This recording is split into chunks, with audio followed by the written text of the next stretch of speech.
ਵਾਹਿਗੁਰੂ ਜੀ ਕਾ ਖਾਲਸਾ ਵਾਹਿਗੁਰੂ ਜੀ ਕੀ ਫਤਿਹ। World news ਦੇਖ ਰਹੇ ਸਾਰੇ ਦਰਸ਼ਕਾਂ ਦਾ ਸਵਾਗਤ ਹੈ। ਮੈਂ ਹਾਂ ਗੁਰਿੰਦਰ ਸਿੰਘ। ਖਬਰਾਂ ਦੀ ਸ਼ੁਰੂਆਤ ਕਰ ਲੈਂਦੇ ਹਾਂ ਹੈਡਲਾਈਨਸ ਦੇ ਨਾਲ।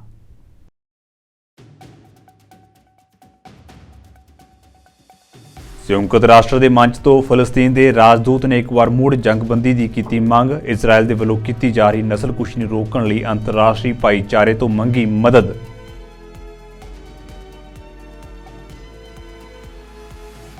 ਗੈਂਗਸਟਰਾਂ ਨੇ ਇਕਵਾਡੋਰ ਨੂੰ ਬਣਾਇਆ ਜੰਗ ਦਾ ਮੈਦਾਨ। ਲਾਈਵ ਪ੍ਰਸਾਰਣ ਦੌਰਾਨ ਸਟੂਡੀਓ ਤੇ ਕੀਤਾ ਹਮਲਾ। ਬੇਕਾਬੂ ਸਥਿਤੀ ਵਿੱਚ ਐਮਰਜੈਂਸੀ ਦਾ ਕੀਤਾ ਗਿਆ ਐਲਾਨ।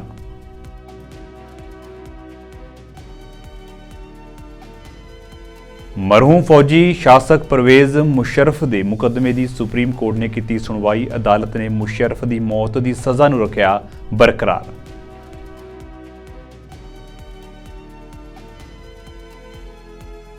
ਬਰੈਂਪਟਨ ਦੀ ਅਲਗੋਮਾ ਯੂਨੀਵਰਸਿਟੀ ਦੀ ਧੱਕੇਸ਼ਾਹੀ ਦੇ ਖਿਲਾਫ ਵਿਦਿਆਰਥੀਆਂ ਦੇ ਸੰਘਰਸ਼ ਨੂੰ ਮਿਲੀ ਸਫਲਤਾ। ਯੂਨੀਵਰਸਿਟੀ ਨੇ 132 ਫੇਲ ਵਿਦਿਆਰਥੀਆਂ ਵਿੱਚੋਂ 100 ਕਰ ਦਿੱਤੇ ਨੇ ਪਾਸ। 32 ਵਿਦਿਆਰਥੀਆਂ ਨੂੰ ਦੁਬਾਰਾ ਪੇਪਰ ਦੇਣ ਦਾ ਮਿਲੇਗਾ ਮੌਕਾ, ਪਰ ਸੰਘਰਸ਼ ਅਜੇ ਵੀ ਜਾਰੀ।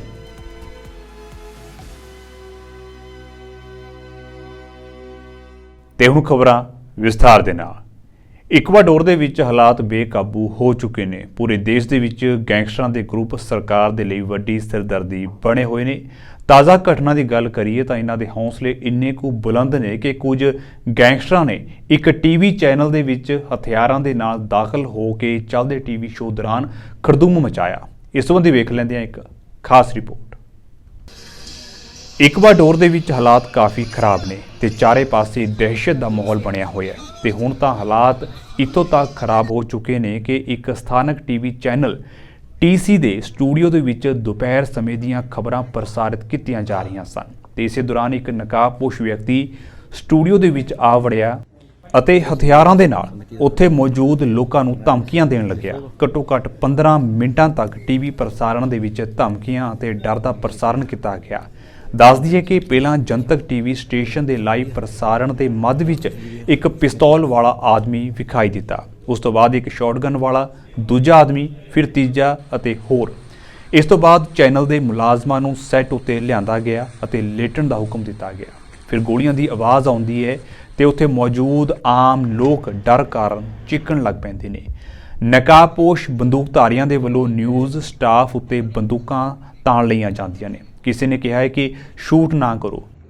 ਲਗਭਗ 15 ਮਿੰਟ ਬਾਅਦ ਪ੍ਰਸਾਰਣ ਕੱਟ ਦਿੱਤਾ ਜਾਂਦਾ ਹੈ। ਤੁਹਾਨੂੰ ਦੱਸ ਦਈਏ ਕਿ ਇਸ ਵੇਲੇ ਇਕਵਾਡੋਰ ਦੀ ਧਰਤੀ ਲੜੀਵਾਰ ਧਮਾਕਿਆਂ ਦੇ ਨਾਲ ਦਹਿਲੀ ਹੋਈ ਹੈ। ਇਕਵਾਡੋਰ ਦੇ ਵਿੱਚ ਇੱਕ ਟੀਵੀ ਸਟੇਸ਼ਨ ਉੱਤੇ ਇਹ ਹਮਲਾ ਕਈ ਹੋਰ ਹਮਲਿਆਂ ਤੇ ਪੁਲਿਸ ਅਫਸਰਾਂ ਨੂੰ ਅਗਵਾ ਕਰਨ ਦੇ ਕਈ ਘੰਟਿਆਂ ਬਾਅਦ ਹੀ ਹੋ ਜਾਂਦਾ ਹੈ। ਬੇਸ਼ੱਕ ਇਸ ਹਮਲੇ ਵਿੱਚ ਕੋਈ ਵੀ ਨਹੀਂ ਮਾਰਿਆ ਗਿਆ ਅਤੇ ਅਧਿਕਾਰੀਆਂ ਦਾ ਕਹਿਣਾ ਹੈ ਕਿ 13 ਦੇ 13 ਬੰਦੂਕਧਾਰੀਆਂ ਨੂੰ ਗ੍ਰਿਫਤਾਰ ਕਰ ਲਿਆ ਗਿਆ ਤੇ ਉਹਨਾਂ ਉੱਤੇ ਅੱਤਵਾਦ ਦਾ ਦੋਸ਼ ਲਗਾਇਆ ਜਾਵੇਗਾ।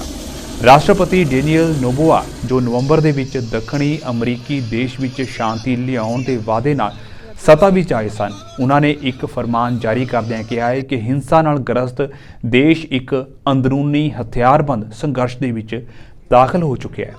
ਮੰਗਲਵਾਰ ਦੇਰ ਰਾਤ ਨੋਬੋਆ ਨੇ ਆਪਣੀ ਸੁਰੱਖਿਆ ਮੰਤਰੀ ਮੰਡਲ ਦੇ ਨਾਲ ਮੁਲਾਕਾਤ ਕੀਤੀ ਅਤੇ ਬਾਅਦ ਵਿੱਚ ਆਰਮਡ ਫੋਰਸਿਸ ਜੁਆਇੰਟ ਕਮਾਂਡ ਦੇ ਮੁਖੀ ਨੇ ਕਿਹਾ ਹੈ ਕਿ ਇਹ ਹਮਲੇ ਉਹਨਾਂ ਦੇ ਖਿਲਾਫ ਸਰਕਾਰ ਦੇ ਕਦਮਾਂ ਨੂੰ ਰੋਕਣ ਲਈ ਗੈਂਗਾਂ ਦੇ ਪ੍ਰਤੀਕਰਮ ਸਨ। Bureau report. ਇੰਡੋਨੇਸ਼ੀਆ ਦੇ ਵਿੱਚ ਨਸ਼ਾ ਤਸਕਰਾਂ ਦੇ ਲਈ ਕਾਨੂੰਨ ਬਹੁਤ ਹੀ ਸਖਤ ਨੇ। ਫੜੇ ਗਏ ਤਾਂ ਮੌਤ ਦੀ ਸਜ਼ਾ ਪੱਕੀ ਹੈ। ਤੇ ਅੱਜ ਇੰਡੋਨੇਸ਼ੀਆ ਦੇ ਵਿੱਚ ਰਾਸ਼ਟਰਪਤੀ ਭਵਨ ਦੇ ਬਾਹਰ ਕੁਝ ਲੋਕਾਂ ਨੇ ਪ੍ਰਦਰਸ਼ਨ ਕੀਤਾ ਅਤੇ ਇੱਕ ਔਰਤ ਜੋ ਕਿ ਡਰੱਗਸ ਤਸਕਰੀ ਦੇ ਵਿੱਚ ਫੜੀ ਗਈ ਸੀ, ਉਸ ਲਈ ਮੌਤ ਦੀ ਸਜ਼ਾ ਦੀ ਮੁਆਫੀ ਮੰਗੀ ਜਾ ਰਹੀ ਹੈ। ਵੇਖਦੇ ਹਾਂ ਇੱਕ ਖਾਸ ਰਿਪੋਰਟ ਰਾਹੀਂ ਕਿ ਆਖਿਰ ਪੂਰਾ ਮਾਮਲਾ ਕੀ ਹੈ। ਇੰਡੋਨੇਸ਼ੀਆ ਦੇ ਵਿੱਚ ਮੌਤ ਦੀ ਸਜ਼ਾ ਦਾ ਸਾਹਮਣਾ ਕਰ ਰਹੀ ਫਿਲੀਪੀਨਜ਼ ਮੂਲ ਦੀ ਡਰੱਗ ਤਸਕਰ ਦੀ ਮਾਂ ਨੇ ਬੁੱਧਵਾਰ ਨੂੰ ਦੇਸ਼ ਦੇ ਰਾਸ਼ਟਰਪਤੀ ਨੂੰ ਆਪਣੀ ਧੀ ਨੂੰ ਰਿਹਾ ਕਰਨ ਦੀ ਬੇਨਤੀ ਕੀਤੀ ਹੈ। ਫਿਲੀਪੀਨਜ਼ ਦੀ ਮੈਰੀ ਜੇਨ ਵੇਲੋਸੋ ਦੇ ਲਈ ਮੁਆਫੀ ਦੀ ਮੰਗ ਕੀਤੀ ਜਾ ਰਹੀ ਹੈ। ਤੁਹਾਨੂੰ ਦੱਸ ਦਈਏ ਕਿ ਸਾਲ 2010 ਦੇ ਵਿੱਚ ਇੰਡੋਨੇਸ਼ੀਆ ਦੇ ਅੰਦਰ 2 ਕਿਲੋ 600 ਗ੍ਰਾਮ ਹੈਰੋਇਨ ਦੇ ਨਾਲ ਮੈਰੀ ਜੇਨ ਵੇਲੋਸੋ ਨੂੰ ਗ੍ਰਿਫਤਾਰ ਕੀਤਾ ਗਿਆ ਸੀ ਤੇ ਬਾਅਦ ਵਿੱਚ ਅਦਾਲਤ ਨੇ ਮੈਰੀ ਨੂੰ ਮੌਤ ਦੀ ਸਜ਼ਾ ਸੁਣਾਈ। 2 ਬੱਚਿਆਂ ਦੀ ਮਾਂ ਮੈਰੀ ਨੂੰ 2015 ਦੇ ਵਿੱਚ ਫਾਇਰਿੰਗ ਸਕੁਐਡ ਤੋਂ ਆਖਰੀ ਮਿੰਟਾਂ ਉੱਤੇ ਰਾਹਤ ਮਿਲ ਗਈ ਸੀ। ਮੈਰੀ ਜੇਨ ਵੇਲੋਸੋ ਦੇ ਪਰਿਵਾਰ ਅਤੇ ਸਮਰਥਕਾਂ ਨੇ ਬੁੱਧਵਾਰ ਨੂੰ ਮਨੀਲਾ ਦੇ ਵਿੱਚ ਰਾਸ਼ਟਰਪਤੀ ਭਵਨ ਦੇ ਨੇੜੇ ਇੱਕ ਛੋਟਾ ਜਿਹਾ ਵਿਰੋਧ ਪ੍ਰਦਰਸ਼ਨ ਕੀਤਾ ਜਦੋਂ ਫਿਲੀਪੀਨਜ਼ ਦੇ ਰਾਸ਼ਟਰਪਤੀ ਫਰਡੀਨੈਂਡ ਮਾਰਕੋਸ ਨੇ ਆਪਣੇ ਇੰਡੋਨੇਸ਼ੀਆਈ ਹਮਰੁਤਬਾ ਜੋਕੋ ਵਿਡੋਡੋ ਦੇ ਨਾਲ ਮੁਲਾਕਾਤ ਕੀਤੀ। ਵੇਲੋਸੋ ਦੀ ਮਾਂ ਸੇਲੀਆ ਦੁਆਰਾ ਲਿਖੀ ਗਈ ਇਹ ਚਿੱਠੀ ਪਰਿਵਾਰ ਦੇ ਇੱਕ ਵਕੀਲ ਦੁਆਰਾ ਰਾਸ਼ਟਰਪਤੀ ਭਵਨ ਦੇ ਵਿੱਚ ਸੌਂਪੀ ਗਈ ਸੀ। AFP ਦੁਆਰਾ ਦੇਖੇ ਗਏ ਪੱਤਰ ਦੇ ਵਿੱਚ ਸੇਲੀਆ ਵੇਲੋਸੋ ਨੇ ਕਿਹਾ ਹੈ ਕਿ ਮੈਂ ਤੁਹਾਨੂੰ ਬੇਨਤੀ ਕਰਦੀ ਹਾਂ ਕਿ ਮੇਰੀ ਧੀ ਨੂੰ ਆਜ਼ਾਦ ਕਰ ਦਿਓ। ਉਹ 14 ਸਾਲਾਂ ਤੋਂ ਦੁੱਖ ਚੱਲ ਰਹੀ ਹੈ ਅਤੇ ਮੇਰੀ ਧੀ ਨੂੰ ਉਸਦੇ ਮਾਸੂਮ ਬੱਚਿਆਂ ਤੋਂ ਵੱਖ ਨਾ ਕਰੋ। ਪੱਤਰ ਦੇ ਵਿੱਚ ਮੈਰੀ ਦੀ ਮਾਂ ਨੇ ਇਹ ਵੀ ਉਮੀਦ ਜਤਾਈ ਹੈ ਕਿ ਮੇਰੀ ਧੀ ਦਾ 39ਵਾਂ ਜਨਮ ਦਿਨ ਹੈ ਅਤੇ ਮੈਨੂੰ ਉਮੀਦ ਹੈ ਕਿ ਉਸ ਨੂੰ ਰਿਹਾਈ ਜ਼ਰੂਰ ਮਿਲੇਗੀ। ਮੈਰੀ ਜੇਨ ਵੇਲੋਸੋ ਦੇ ਸਮਰਥਕਾਂ ਦਾ ਦਾਅਵਾ ਹੈ ਕਿ ਉਹ ਇੱਕ ਨੌਕਰਾਣੀ ਵਜੋਂ ਕੰਮ ਕਰਨ ਦੇ ਲਈ ਇੰਡੋਨੇਸ਼ੀਆ ਗਈ ਸੀ ਅਤੇ ਇੱਕ ਅੰਤਰਰਾਸ਼ਟਰੀ ਡਰੱਗ ਸਿੰਡੀਕੇਟ ਦੁਆਰਾ ਹੈਰੋਇਨ ਲਿਜਾਣ ਦੇ ਲਈ ਉਸ ਨੂੰ ਧੋਖੇ ਨਾਲ ਵਰਤਿਆ ਗਿਆ ਸੀ। ਪਰਿਵਾਰ ਤੋਂ ਇੱਕ ਵੱਖਰਾ ਪੱਤਰ ਫਿਲੀਪੀਨਜ਼ ਦੇ ਰਾਸ਼ਟਰਪਤੀ ਮਾਰਕੋਸ ਨੂੰ ਵੀ ਸੰਬੋਧਨ ਕੀਤਾ ਗਿਆ ਹੈ ਜਿਸ ਦੇ ਵਿੱਚ ਲਿਖਿਆ ਹੈ ਕਿ ਤੁਸੀਂ ਹੀ ਸਾਡੀ ਇੱਕੋ ਇੱਕ ਉਮੀਦ ਹੋ। ਨਾ ਤਾਂ ਮਾਰਕੋਸ ਅਤੇ ਨਾ ਹੀ ਵਿਡੋਡੋ ਨੇ ਆਪਣੀ ਇਸ ਮੀਟਿੰਗ ਤੋਂ ਬਾਅਦ ਮੀਡੀਆ ਨੂੰ ਦਿੱਤੀਆਂ ਟਿੱਪਣੀਆਂ ਦੇ ਵਿੱਚ ਵੇਲੋਸੋ ਦੇ ਕੇਸ ਦਾ ਜ਼ਿਕਰ ਕੀਤਾ ਹੈ। ਇਹ ਸਪਸ਼ਟ ਨਹੀਂ ਹੈ ਕਿ ਦੋਨਾਂ ਆਗੂਆਂ ਦੀ ਮੀਟਿੰਗ ਦੌਰਾਨ ਮੈਰੀ ਜੇਨ ਵੇਲੋਸੋ ਬਾਰੇ ਗੱਲਬਾਤ ਹੋਈ ਹੈ ਜਾਂ ਨਹੀਂ। ਤੁਹਾਨੂੰ ਦੱਸ ਦਈਏ ਕਿ ਇੰਡੋਨੇਸ਼ੀਆ ਦੇ ਵਿੱਚ ਡਰੱਗ ਤਸਕਰੀ ਸੰਬੰਧਿਤ ਕਾਨੂੰਨ ਬਹੁਤ ਹੀ ਸਖਤ ਨੇ। ਇੱਥੋਂ ਦੇ ਕਾਨੂੰਨ ਮੁਤਾਬਕ ਨਸ਼ਾ ਤਸਕਰੀ ਕਰਨ ਵਾਲਿਆਂ ਨੂੰ ਕੋਈ ਵੀ ਰਿਆਇਤ ਨਹੀਂ ਦਿੱਤੀ ਜਾ ਸਕਦੀ। ਫਿਲਹਾਲ ਇਹ ਦੇਖਣਾ ਹੋਵੇਗਾ ਕਿ ਇੰਡੋਨੇਸ਼ੀਆ ਦੀ ਸਰਕਾਰ ਤਰਸ ਦੇ ਆਧਾਰ ਉੱਤੇ ਮੈਰੀ ਜੇਨ ਵੇਲੋਸੋ ਨੂੰ ਮੁਆਫ ਕਰਦੀ ਹੈ ਜਾਂ ਨਹੀਂ। Bureau report.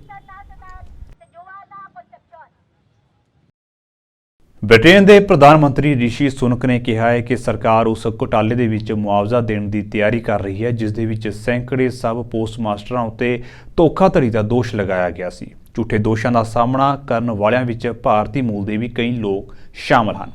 ਸੁਨਕ ਨੇ ਕਿਹਾ ਹੈ ਕਿ 90 ਦੇ ਦਹਾਕੇ ਵਿੱਚ ਜੋ ਵਾਪਰਿਆ ਉਹ ਸਾਰੇ ਪ੍ਰਭਾਵਿਤ ਲੋਕਾਂ ਲਈ ਇੱਕ ਡਰਾਉਣਾ ਸੁਪਨਾ ਸੀ। ਹੁਣ ਉਹਨਾਂ ਲੋਕਾਂ ਨੂੰ ਇਨਸਾਫ ਮਿਲਣਾ ਚਾਹੀਦਾ ਹੈ ਜਿਸ ਦੇ ਉਹ ਹੱਕਦਾਰ ਨੇ। ਸਰਕਾਰ ਨੇ ਪੀੜਤਾਂ ਨੂੰ 15 ਕਰੋੜ ਪਾਉਂਡ ਦਾ ਮੁਆਵਜ਼ਾ ਦਿੱਤਾ ਹੈ। ਪੀੜਤਾਂ ਲਈ ਹੁਣ 3 ਵੱਖ-ਵੱਖ ਯੋਜਨਾਵਾਂ ਉਪਲਬਧ ਨੇ। ਜ਼ਿਕਰਯੋਗ ਹੈ ਕਿ ਇੱਕ ਫਰਜ਼ੀ ਘੁਟਾਲੇ ਤੋਂ 700 ਤੋਂ ਵੱਧ ਸਬ ਪੋਸਟ ਮਾਸਟਰ ਪ੍ਰਭਾਵਿਤ ਹੋਏ ਹਨ। So, first thing to say is this is an absolutely appalling miscarriage of justice. Right? Many of you in this room would have watched the drama, and congratulations to ITV for doing a superb job on it. Now, these things obviously started a very long time ago, and it's right that they're looked at properly. And the stories are appalling. People were treated absolutely appallingly. That's wrong, and we should do everything we can to make it right. I would say that, over the last few years, my predecessors started the process of doing that, had the inquiry. Actually, as Chancellor, I approved the compensation schemes for the first time, which are now in the process of being paid out, and over almost 150 million pounds has been paid out to thousands of people. So people should know that we are on it, and we want to make this right. The money's been set aside. Now, what we are now looking at is how can we speed all of that up? Right? Understandably, I'm very clear, want to get that out the door as quickly as possible. There are legal processes that people have had to go through, but the Justice Secretary today is meeting with the relevant ministers to see is there more we can do to speed up some of those processes. But people should be rest assured the money is there. I approved it as Chancellor. There are 3 different compensation schemes, and we will do everything we can to make this right for all the people affected, because it's simply wrong what happened. They shouldn't have been treated like this, and we should do everything we can to make it right for them. Say that I was going to scrap it. I mean, that's completely false. Right? Of course I didn't. Right? I talked about this a bit yesterday on the telly. Right? At the time it came up when I was Chancellor, I rightly, on all of your behalf, because ultimately when we spend money in government, it's not my money, it's all of your money.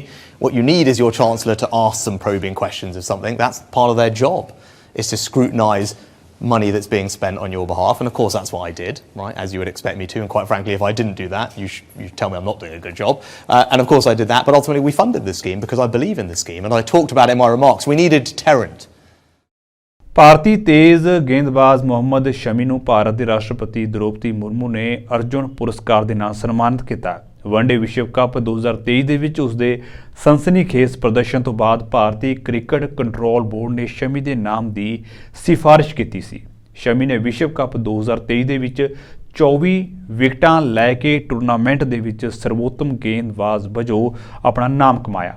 Award ਸਮਾਰੋਹ ਤੋਂ ਪਹਿਲਾਂ ਸ਼ਮੀ ਨੇ ਕਿਹਾ ਸੀ ਕਿ ਇਹ award ਇੱਕ ਸੁਪਨਾ ਹੈ। ਜ਼ਿੰਦਗੀ ਬੀਤ ਜਾਂਦੀ ਹੈ ਤੇ ਲੋਕ ਇਸ ਐਵਾਰਡ ਨੂੰ ਨਹੀਂ ਜਿੱਤ ਪਾਉਂਦੇ। ਮੈਨੂੰ ਖੁਸ਼ੀ ਹੈ ਕਿ ਮੈਨੂੰ ਇਸ ਪੁਰਸਕਾਰ ਦੇ ਲਈ ਨਾਮਜ਼ਦ ਕੀਤਾ ਗਿਆ ਹੈ। श्री मोहम्मद शामी एक उत्कृष्ट क्रिकेटर हैं।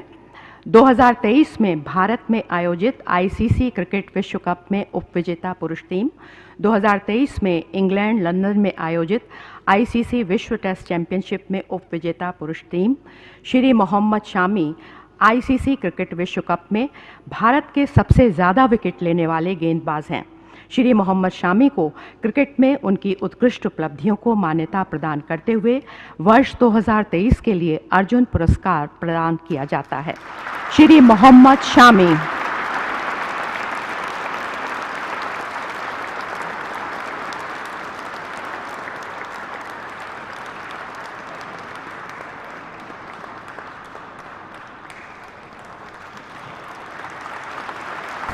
फ्यूचर में लोग, मैं क्या कोई भी लोग, पूरी ज़िंदगी निकल जाती है, हम लोग अवार्ड्स को देखते रह जाते हैं, मिलते नहीं। तो ये तो एक ड्रीम की तरह है। देखिए, ये तो पार्ट ऑफ द गेम है यार। इंजरी होना नहीं होना, थोड़ा सा टाइम लग जाना, लेकिन सबसे बड़ी चीज़ ये है कि जो फैंस का जो प्यार मिला है, जो पब्लिक ने प्यार दिया है, वो सर आंखों पे है। और कोशिश यही रहती है कि जितना जल्दी हम ग्राउंड पे जा सके, जितना जल्दी हम कम बैक कर सके, अपनी टीम के लिए भी अच्छा और खुद के लिए भी अच्छा है। देखिए, मैं कुछ नया तो नहीं सोचता हूँ, मैं हमेशा यही सोचता हूँ अगर मैं फिट हूँ तो मेरे रिजल्ट खेलने के आपको भी दिखेंगे, पब्लिक को भी दिखेंगे। मैं कोशिश यही करता हूँ कि जो मुझे रिस्पॉन्सिबिलिटी दी गई है मैं उसको पूरा करूँ। और सबसे बड़ा प्लस पॉइंट ये होगा, बड़ी टीम के खिलाफ आपकी होम कंडीशंस हैं, वो आपको हेल्प करती हैं। तो बहुत ज़रूरी है कि अच्छे माइंडसेट के साथ, अच्छा फिटनेस के साथ आपको ग्राउंड पर उतरना चाहिए और पॉजिटिव माइंडसेट में रहना चाहिए। देखो, ये चीज़ आप भी इंजॉय कर रहे हैं, क्राउड भी इंजॉय कर रहा है। हमारी जो टीम को जो सपोर्ट मिला है पिछले 4-6 महीने में, जो देखने को मिला है चेंजेस, और जो लोगों ने बातें की हैं, जो पहले बातें करते थे कि हाँ बैटिंग, इंडियन एक बैटिंग टीम है, लेकिन आज डरते हैं लोग कि हाँ आज बॉलिंग टीम भी है। तो ये उसी के रिजल्ट है, मेहनत है और बस लोगों की लगन है। ਜਾਪਾਨ ਦੇ ਇਸ਼ੀਕਾਵਾ ਸੂਬੇ ਦੇ ਵਿੱਚ ਆਏ ਭੂਚਾਲ ਵਿੱਚ ਮਰਨ ਵਾਲਿਆਂ ਦੀ ਗਿਣਤੀ ਵੱਧ ਕੇ 203 ਹੋ ਚੁੱਕੀ ਹੈ, ਜਦੋਂ ਕਿ 68 ਲੋਕ ਅਜੇ ਵੀ ਲਾਪਤਾ ਨੇ। ਰਾਸ਼ਟਰੀ ਸਮਾਚਾਰ ਏਜੰਸੀ ਕਿਓਡੋ ਨੇ ਆਪਣੀ ਰਿਪੋਰਟ ਦੇ ਵਿੱਚ ਦੱਸਿਆ ਹੈ ਕਿ ਸਰਕਾਰ ਨੇ ਬੁੱਧਵਾਰ ਨੂੰ ਤਬਾਹੀ ਦੇ ਨਾਲ ਸੰਬੰਧਿਤ 7 ਹੋਰ ਮੌਤਾਂ ਦੀ ਪੁਸ਼ਟੀ ਕੀਤੀ ਹੈ। ਹਾਲਾਂਕਿ ਰਿਪੋਰਟ ਦੇ ਵਿੱਚ ਇਹ ਵੀ ਕਿਹਾ ਗਿਆ ਹੈ ਕਿ ਇਹਨਾਂ 7 ਲੋਕਾਂ ਦੀ ਮੌਤ ਆਫਤ ਤੋਂ ਬਾਅਦ ਸਰੀਰਕ ਅਤੇ ਮਾਨਸਿਕ ਤਣਾਅ ਕਾਰਨ ਵਧੀਆਂ ਸੱਟਾਂ ਜਾਂ ਬਿਮਾਰੀਆਂ ਕਾਰਨ ਹੋਈ ਹੈ। ਰਿਪੋਰਟ ਦੇ ਅਨੁਸਾਰ ਪ੍ਰਭਾਵਿਤ ਖੇਤਰਾਂ ਦੇ ਵਿੱਚ ਇਮਾਰਤਾਂ ਦੇ ਡਿੱਗਣ ਦੇ ਜ਼ੋਖਮ ਦੇ ਮੁਲਾਂਕਣ ਉੱਤੇ ਵਧੇਰੇ ਧਿਆਨ ਦਿੱਤਾ ਜਾ ਰਿਹਾ ਹੈ। ਇਨ੍ਹਾਂ ਇਲਾਕਿਆਂ ਵਿੱਚ ਮੰਗਲਵਾਰ ਤੋਂ ਲਗਾਤਾਰ ਮੀਂਹ ਪੈ ਰਿਹਾ ਹੈ, ਜਿਸ ਕਾਰਨ ਜ਼ਮੀਨ ਖਿਸਕਣ ਵਰਗੇ ਖਤਰੇ ਦਾ ਖਦਸ਼ਾ ਵੀ ਵੱਧ ਗਿਆ ਹੈ। ਤੁਹਾਨੂੰ ਦੱਸ ਦਈਏ ਕਿ 1 ਜਨਵਰੀ ਨੂੰ ਜਾਪਾਨ ਦੇ ਵਿੱਚ 7.5 ਤੀਬਰਤਾ ਦੇ ਭੂਚਾਲ ਨੇ ਸੈਂਕੜੇ ਘਰਾਂ ਨੂੰ ਨੁਕਸਾਨ ਪਹੁੰਚਾਇਆ ਸੀ। ਕਈ ਇਮਾਰਤਾਂ ਤਬਾਹ ਹੋਈਆਂ ਨੇ ਅਤੇ ਕਈ ਘਰਾਂ ਨੂੰ ਅੱਗ ਲੱਗ ਗਈ, ਜਿਸ ਕਾਰਨ ਮਰਨ ਵਾਲਿਆਂ ਦੀ ਗਿਣਤੀ ਵੱਧ ਰਹੀ ਹੈ। ਜਾਣਕਾਰੀ ਮੁਤਾਬਕ ਜਾਪਾਨ ਦੇ ਵੱਖ-ਵੱਖ ਹਿੱਸਿਆਂ ਵਿੱਚ ਕਰੀਬ 3500 ਲੋਕ ਅਜੇ ਵੀ ਫਸੇ ਹੋਏ ਨੇ, ਜਿਨ੍ਹਾਂ ਨੂੰ ਮਦਦ ਪਹੁੰਚਾਉਣ ਦੀ ਕੋਸ਼ਿਸ਼ ਜਾਰੀ ਹੈ। ਇਜ਼ਰਾਈਲ ਹਮਾਸ ਜੰਗ ਦੇ ਕਾਰਨ ਗਾਜ਼ਾ ਦੇ ਵਿੱਚ ਸਥਿਤੀ ਬਦ ਤੋਂ ਬਦਤਰ ਹੁੰਦੀ ਜਾ ਰਹੀ ਹੈ। ਇਜ਼ਰਾਈਲ ਵੱਲੋਂ ਲਗਾਤਾਰ ਕੀਤੇ ਜਾ ਰਹੇ ਹਮਲਿਆਂ ਕਾਰਨ ਰੋਜ਼ਾਨਾ ਸੈਂਕੜੇ ਮਾਸੂਮ ਆਪਣੀਆਂ ਜਾਨਾਂ ਗਵਾ ਰਹੇ ਨੇ। ਇਸ ਜੰਗ ਕਾਰਨ ਹੁਣ ਤੱਕ ਤਕਰੀਬਨ 23,000 ਤੋਂ ਵੱਧ ਲੋਕਾਂ ਦੀਆਂ ਮੌਤਾਂ ਹੋਈਆਂ ਨੇ ਤੇ 60,000 ਲੋਕ ਜ਼ਖਮੀ ਨੇ। ਮਰਨ ਵਾਲਿਆਂ ਵਿੱਚ ਜ਼ਿਆਦਾਤਰ ਬੱਚੇ ਅਤੇ ਔਰਤਾਂ ਨੇ। ਗਾਜ਼ਾ ਦੇ 85% ਲੋਕ ਆਪਣਾ ਘਰ ਛੱਡ ਕੇ ਰਫਾਹ ਦੇ ਵਿੱਚ ਸ਼ਰਨ ਲੈ ਰਹੇ ਨੇ, ਪਰ ਗਾਜ਼ਾ ਦਾ ਕੋਈ ਵੀ ਇਲਾਕਾ ਹੁਣ ਸੁਰੱਖਿਅਤ ਨਹੀਂ ਰਿਹਾ। ਇਜ਼ਰਾਈਲ ਦੇ ਵੱਲੋਂ ਸ਼ਰਨਾਰਥੀ ਕੈਂਪਾਂ, ਸਕੂਲਾਂ ਅਤੇ ਹਸਪਤਾਲਾਂ ਉੱਤੇ ਵੀ ਹਮਲੇ ਕੀਤੇ ਜਾ ਰਹੇ ਨੇ। ਅਜਿਹੇ ਦੇ ਵਿੱਚ ਸੰਯੁਕਤ ਰਾਸ਼ਟਰ ਵੱਲੋਂ ਵਾਰ-ਵਾਰ ਅਪੀਲ ਕੀਤੀ ਜਾ ਰਹੀ ਹੈ ਕਿ ਇਜ਼ਰਾਈਲੀ ਫੌਜ ਇਹ ਜੰਗ ਰੋਕ ਦੇਵੇ, ਪਰ ਇਜ਼ਰਾਈਲ ਵੱਲੋਂ ਆਪਣੇ ਹਮਲਿਆਂ ਨੂੰ ਹੋਰ ਤੇਜ਼ ਕੀਤਾ ਜਾ ਰਿਹਾ ਹੈ। ਅੱਜ ਇੱਕ ਵਾਰ ਫਿਰ ਸੰਯੁਕਤ ਰਾਸ਼ਟਰ ਦੇ ਮੰਚ ਤੋਂ ਬੋਲਦਿਆਂ ਫਲਸਤੀਨ ਦੇ ਰਾਜਦੂਤ ਰਿਆਦ ਮਨਸੂਰ ਨੇ ਜੰਗਬੰਦੀ ਦੀ ਮੰਗ ਕੀਤੀ ਅਤੇ ਭਾਈਵਾਲ ਦੇਸ਼ਾਂ ਨੂੰ ਅਪੀਲ ਕੀਤੀ ਹੈ ਕਿ ਉਹ ਇਜ਼ਰਾਈਲ ਦੇ ਖਿਲਾਫ ਸਖਤ ਐਕਸ਼ਨ ਲੈਣ ਤਾਂ ਜੋ ਗਾਜ਼ਾ ਅੰਦਰ ਚੱਲ ਰਹੀ ਨਸਲਕੁਸ਼ੀ ਨੂੰ ਜਲਦ ਤੋਂ ਜਲਦ ਰੋਕਿਆ ਜਾ ਸਕੇ। We discussed in depth the strategy that we are putting in place for at least the next 2 to 3 months here at the United Nations. And we emphasized again that we have been united during the course of the last 3 months of the past year around the 3 objectives that we shared them with you so many times. Number 1, to stop the aggression against our people, particularly in the Gaza Strip, which means that we wanted ceasefire immediately. The SG calls it, humanitarian ceasefire. We don't have an objection as long as it is, a ceasefire, regardless of how you describe it. Secondly, to have humanitarian assistance up to scale, according to also, again, what the Secretary General suggested from the beginning, that we should be getting closer to hundreds of truckloads, maybe 500 truckloads per day. These are the needs of our people in the Gaza Strip in terms of food, medicine, fuel, everything related to the sustenance of life of humans. And the number 3 is, to continue fighting against the crime against humanity of forced mass transfer. Of course, we've accomplished certain things in the General Assembly and in the Security Council last year, but not enough, not to the level of reaching a complete ceasefire. So to allow for the mechanism that the UN is putting in place, some of us met separately with Sigrid Kaag, and we will maybe meet with her as a group. We requested that so that we can begin the discussions related to her work and the needs of verification system by the UN in order to bypass the obstacles that the Israeli side put in place in checking every truck and delaying the process, the end result. Pakistan the supreme court ਨੇ ਸਾਬਕਾ ਫੌਜੀ ਸ਼ਾਸਕ general Parvez Musharraf ਨੂੰ 2019 ਵਿੱਚ ਦੇਸ਼ ਧਰੋਹ ਮਾਮਲੇ ਵਿੱਚ ਵਿਸ਼ੇਸ਼ ਅਦਾਲਤ ਵੱਲੋਂ ਸੁਣਾਈ ਮੌਤ ਦੀ ਸਜ਼ਾ ਨੂੰ ਬਰਕਰਾਰ ਰੱਖਿਆ। 1999 ਦੇ ਵਿੱਚ ਕਾਰਗਿਲ ਯੁੱਧ ਲਈ ਜ਼ਿੰਮੇਵਾਰ ਅਤੇ ਪਾਕਿਸਤਾਨ ਦੇ ਫੌਜੀ ਸ਼ਾਸਕ ਮੁਸ਼ਰਫ ਦੀ ਲੰਬੀ ਬਿਮਾਰੀ ਤੋਂ ਬਾਅਦ ਬੀਤੇ ਸਾਲ 5 ਫਰਵਰੀ ਨੂੰ ਦੁਬਈ ਦੇ ਵਿੱਚ ਮੌਤ ਹੋ ਗਈ ਸੀ। 79 ਸਾਲਾ ਸਾਬਕਾ ਰਾਸ਼ਟਰਪਤੀ ਦੁਬਈ ਦੇ ਵਿੱਚ ਇਲਾਜ ਕਰਵਾ ਰਿਹਾ ਸੀ। ਉਹ 2016 ਤੋਂ ਸੰਯੁਕਤ ਅਰਬ ਅਮੀਰਾਤ ਵਿੱਚ ਅਪਰਾਧਿਕ ਦੋਸ਼ਾਂ ਤੋਂ ਬਚਣ ਲਈ ਸਵੈ ਜਲਾਵਤਨ ਦੇ ਵਿੱਚ ਰਹਿ ਰਿਹਾ ਸੀ। ਪਾਕਿਸਤਾਨ ਦੇ ਚੀਫ ਜਸਟਿਸ ਕਾਜ਼ੀ ਫੈਜ਼ ਈਸਾ ਨੇ ਅਗਵਾਈ ਵਾਲੀ 4 ਮੈਂਬਰੀ ਬੈਂਚ ਨੇ ਇਸ ਮਾਮਲੇ ਦੀ ਸੁਣਵਾਈ ਕੀਤੀ। 17 ਦਸੰਬਰ 2019 ਨੂੰ ਇੱਕ ਵਿਸ਼ੇਸ਼ ਅਦਾਲਤ ਨੇ ਪਾਕਿਸਤਾਨ ਮੁਸਲਿਮ ਲੀਗ ਨਵਾਜ਼ ਪਾਰਟੀ ਨਾਲ ਆਪਣੇ ਕਾਰਜਕਾਲ ਦੌਰਾਨ ਨਵੰਬਰ 2007 ਵਿੱਚ ਐਮਰਜੈਂਸੀ ਲਗਾਉਣ ਦੇ ਉਹਨਾਂ ਦੇ ਗੈਰ ਸੰਵਿਧਾਨਕ ਫੈਸਲੇ ਲਈ ਮੁਸ਼ਰਫ ਵਿਰੁੱਧ ਦੇਸ਼ ਧਰੋਹ ਦਾ ਮੁਕੱਦਮਾ ਦਾਇਰ ਕੀਤਾ ਸੀ ਅਤੇ ਸਾਬਕਾ ਫੌਜੀ ਸ਼ਾਸਕ ਨੂੰ ਮੌਤ ਦੀ ਸਜ਼ਾ ਸੁਣਾਈ ਸੀ। आज जनरल परवेज़ मुशर्रफ की हाई ट्रीज़न मुकदमे में संगीन गद्दारी के केस में जो उनको सज़ा हुई उसकी अपील बाकायदा समात के लिए 4 रुकनी बेंच के आगे आज मिस्टर जस्टिस गाजी फाइज ईसा साहब की सरबराही में इस केस की आज 4थी दफ़ा समात हुई। आज की समात में मैं सबसे पहले तो ये कहना चाहूँगा कि मुख्तलिफ दलाइल मुख्तलिफ पेशियों पर दिए गए, मगर सबसे इम्पॉर्टेंट बात ये थी कि लोगों को इंसाफ अगर उनकी ज़िंदगी में मिल जाए तो ये बहुत ही बेहतर होगा। सुप्रीम कोर्ट में एक मैकेनिज़्म डेवलप होना चाहिए कि टाइमली जस्टिस जो है वो लोगों को दिया जाए। जनरल परवेज़ मुशर्रफ साहब की अपील पूरे 4 साल सुप्रीम कोर्ट पड़ी रही, मगर अनफॉर्चुनेटली इस साल जब उनका इंतकाल फरवरी में हो जाता है 5 फरवरी, उसके भी 8 महीने के बाद कुल अपील फाइल करने के 4 साल के बाद आज समात के लिए उनकी अपील जो है वो लगती है।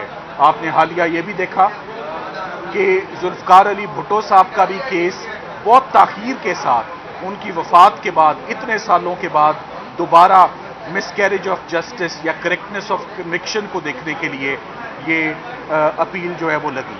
सो अफसोस की बात यह है कि जनरल परवेज़ मुशर्रफ साहब खुद भी बीमारी के बावजूद और उनकी फैमिली भी वो बहुत पुरुमीद थे कि सुप्रीम कोर्ट में जब उनका केस सुना जाएगा तो सबसे पहले तो ये देखा जाएगा कि constitutional crime has been tried in an unconstitutional manner. जिस तरह उनका ट्रायल तकमील तक पहुंचा वो CRPC के खिलाफ है, वो क्रिमिनल जूरिस्प्रूडेंस के खिलाफ है, वो आइन के खिलाफ है, वो जल्दबाजी में चला। और सबसे इंपॉर्टेंट बात, कोई भी फौजदारी का केस एब्सेंस में, गैर मौजूदगी में चल ही नहीं सकता। जनरल परवेज मुशर्रफ का तमाम केस शुरू से लेकर एंड तक, तमाम 8 गवाह जो हैं वो उनकी गैर मौजूदगी में हुए, चूंकि वो बीमार थे और उनको फिर मुल्क से जो बाहर भी गए वो एक मफरूर नहीं थे, वो एक इश्तिहारी नहीं थे। अदालत की परमिशन से, स्पेशल कोर्ट की परमिशन से, सिंध हाई कोर्ट की परमिशन से, सुप्रीम कोर्ट ऑफ पाकिस्तान की परमिशन से ही लेफ्ट पाकिस्तान। 2016 में जब वो मुल्क से बाहर जाते हैं, थ्रू आउट उसके बाद बेशुमार एविडेंस आता रहा, फोटोग्राफिक एविडेंस आता रहा, मेडिकल एविडेंस आता रहा, वीडियो एविडेंस आता रहा उनकी बीमारी का, कि उनकी बीमारी एक जेन्युइन बीमारी थी। ਯੂਐਸ ਅਤੇ ਬ੍ਰਿਟਿਸ਼ ਬਲਾਂ ਨੇ ਲਾਲ ਸਾਗਰ ਦੇ ਵਿੱਚ ਅੰਤਰਰਾਸ਼ਟਰੀ ਸ਼ਿਪਿੰਗ ਲੇਨਾਂ ਵੱਲ ਯਮਨ ਆਧਾਰਿਤ ਹੁਤੀ ਬਾਗੀਆਂ ਵੱਲੋਂ ਦਾਗੇ ਗਏ 21 ਡਰੋਨ ਅਤੇ ਮਿਜ਼ਾਈਲਾਂ ਨੂੰ ਤਬਾਹ ਕਰ ਦਿੱਤਾ ਹੈ। ਇਸ ਦੌਰਾਨ ਹਮਲੇ ਵਿੱਚ ਕਿਸੇ ਦੇ ਜ਼ਖਮੀ ਹੋਣ ਜਾਂ ਨੁਕਸਾਨ ਹੋਣ ਦੀ ਕੋਈ ਸੂਚਨਾ ਨਹੀਂ ਹੈ।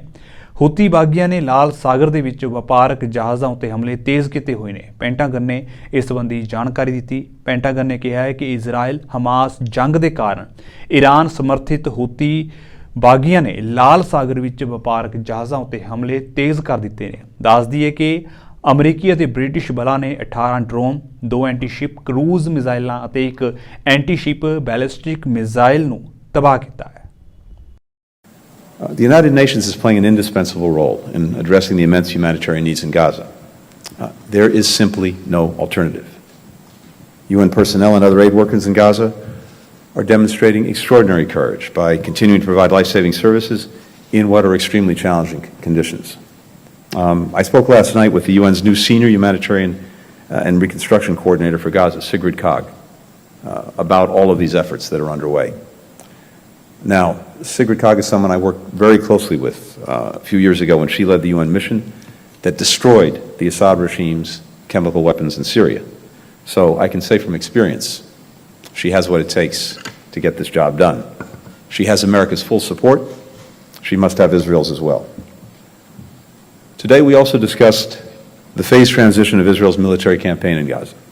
We continue to offer our best advice for how Israel can achieve its essential goal of ensuring that October 7th can never be repeated. And we believe Israel has achieved significant progress toward this fundamental objective.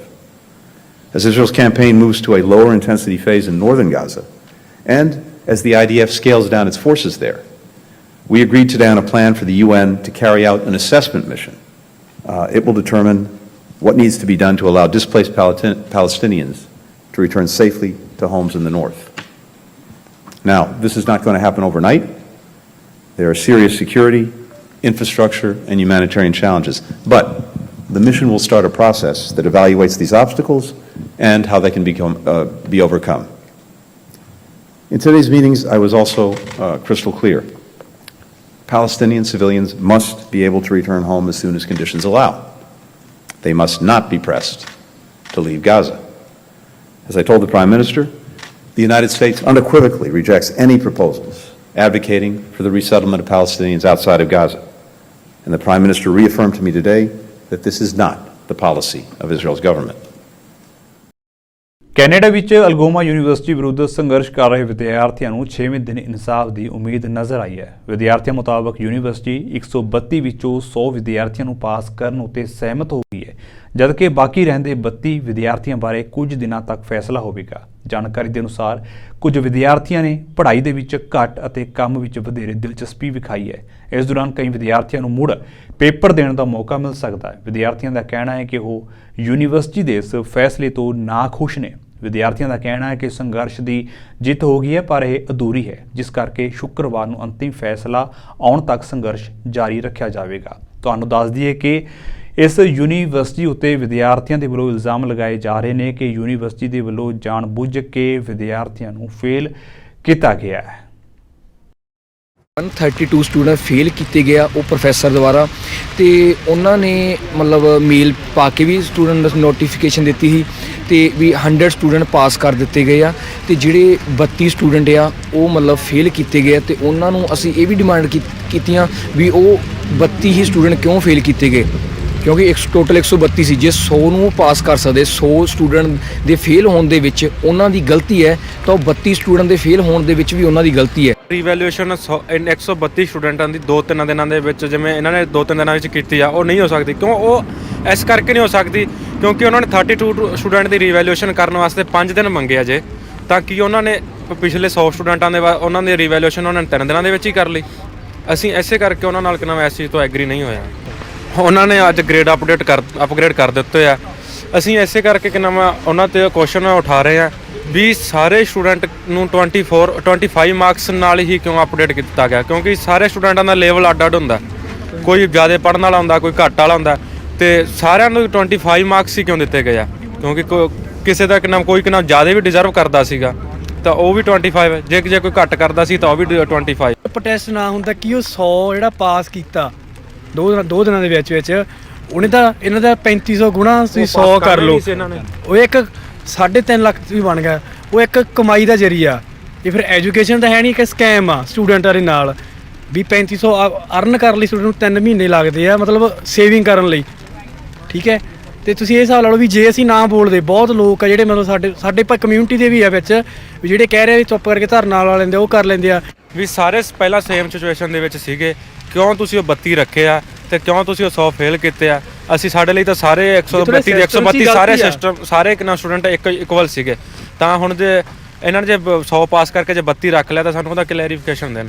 ਥੋੜਾ professor ਗਲਤ ਆ, university system ਗਲਤ ਆ, ਇੱਕ ਤੁਸੀਂ ਧੰਦਾ ਬਣਾਇਆ ਹੋਇਆ ਹੈ ਨਾ, ਪਰ ਤੁਸੀਂ ਸਾਨੂੰ ਆਨਸਰ ਚਾਹੀਦਾ ਇਹ ਚੀਜ਼ ਦਾ। ਉਹਨਾਂ ਨੇ ਦਿੱਤਾ ਵੀ ਅਸੀਂ ਗ੍ਰੇਡ ਚੇਂਜ ਕਰਾਂਗੇ, ਕ੍ਰਾਈਟੇਰੀਆ ਚੇਂਜ ਕਰਾਂਗੇ, ਹੋਰ ਉਹਨਾਂ ਨੇ ਜੈਸੇ ਕਿ ਭਰੋਸਾ ਦਿੱਤਾ, ਪਰ ਅਸੀਂ ਉਹਨਾਂ ਨੂੰ ਕਹਿਤਾ ਸੀ ਸਾਨੂੰ ਤੁਹਾਡੇ ਟਰਸਟ ਨਹੀਂ ਹੈਗਾ। ਫਰਾਈਡੇ ਤੱਕ ਰੀਵੈਲੂਏਸ਼ਨ ਕਰਕੇ ਤਾਂ ਉਹਨਾਂ ਨੇ ਗ੍ਰੇਡ ਅਪਡੇਟ ਕਰਾਂਗੇ। ਅਸੀਂ ਇਹ ਪ੍ਰੋਟੈਸਟ ਇਸ ਲਈ ਕੰਟੀਨਿਊ ਰੱਖ ਰਹੇ ਹਾਂ ਵੀ ਹੋ ਸਕਦਾ ਵੀ ਕਿ ਉਹ 32 ਸਟੂਡੈਂਟਾਂ ਨਾਲ ਅਨਫੇਅਰ ਫੇਰ ਹੋ ਜੇ। ਇਹਦਾ ਮਤਲਬ ਇਹ ਹੈ ਸਰ, ਜਦੋਂ ਅਸੀਂ ਆਪਦੇ ਇੱਕ ਸੈਮ ਕੰਪਲੀਟ ਕਰ ਲਿਆ, ਸੈਕਿੰਡ ਸੈਮ ਦੇ ਵਿੱਚ ਸਾਨੂੰ ਇੱਕ ਸਬਜੈਕਟ ਦੇ ਵਿੱਚ ਇਹਨਾਂ ਨੇ ਬੈਕ ਦੇਤੀ। ਅਸੀਂ ਪਹਿਲੇ ਵਾਰੀ ਸੋਚਿਆ ਚਲੋ ਕੋਈ ਗੱਲ ਨਹੀਂ, ਸਾਡੀ ਗਲਤੀ ਹੋ ਸਕਦੀ ਹੈ, ਜਦੋਂ ਸਾਰੇ ਸਬਜੈਕਟ ਅਸੀਂ ਪਾਸ ਹੈ ਤੇ ਇੱਕ ਸਬਜੈਕਟ 'ਚ ਹੋ ਸਕਦਾ ਅਸੀਂ ਫੇਲ ਹੋ ਗਏ, ਕੋਈ ਗੱਲ ਨਹੀਂ।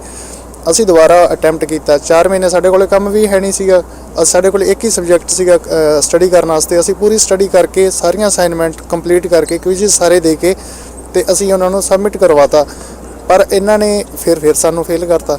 ਅਸੀਂ ਡੈਮ ਸ਼ੋਰ ਹੈਗੇ ਆ ਵੀ ਸਾਨੂੰ ਕੋਈ ਵੀ ਦਿੱਕਤ ਨਹੀਂ ਗਈ ਉਹਦੇ ਵਿੱਚ। ਅਸੀਂ ਜਿਹੜਾ ਅਟੈਂਪਟ ਕੀਤਾ ਹੈ ਉਹਦੇ ਵਿੱਚ ਸਾਨੂੰ 100% ਸ਼ੋਰ ਹੈ ਵੀ ਅਸੀਂ ਪਾਸ ਹਾਂ ਉਹਦੇ ਵਿੱਚ, ਪਰ ਇਹ ਇੰਟੈਂਸ਼ਨਲੀ ਸਾਨੂੰ ਫੇਲ ਕਰੀ ਜਾਂਦੇ ਆ।